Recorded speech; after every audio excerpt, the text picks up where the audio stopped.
तर पब्लिक आता रात्रीचे वाजले 2 आणि मी संगमनेर स्टँडवर आलेलो होतो. तर तुम्ही आता बघू शकता आपलं संगमनेर स्टँड रात्रीच्या 2 वाजता कसं दिसतंय आणि काय वातावरण इथं हे बघा. तर दिवसाच्या टाईमला इतकी गर्दी असते, इतकं बसेस आणि वगैरे खूप म्हणजे धावपळ चालू असते, लोकांची स्ट्रगलची लाईफ चालू असते. आणि आत्ता सध्याला बघा म्हणजे थोडेफार पॅसेंजर वगैरे आहेत आणि नॉर्मल कंडिशन आहे, नथिंग स्पेशल.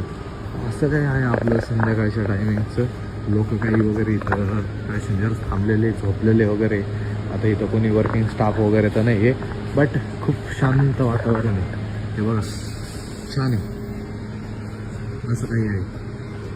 आणि त्याची एक बॅड साईड म्हटलं तर ते आजी बाबा वगैरे झोपेल, त्यांची पोरं काही त्यांना सांभाळत नाही, काही नाही. त्यांची पण जराशी प्रमाण कमी झालेलं दिसते. म्हणजे मोजून असते इथं 2-4 लोक नाही, तिथं पूर्ण भरेल असतं, पूर्ण भरेल. आत्ता सध्याला काहीच नाही, अशी काही परिस्थिती आहे. तर पब्लिक तुम्ही हा व्हिडिओ संगमनेरमधून बघत असेल तर कमेंटमध्ये नक्की सांगा. आणि आपल्या संगमनेरकरांसोबत हा व्हिडिओ शेअर नक्कीच झाला पाहिजे.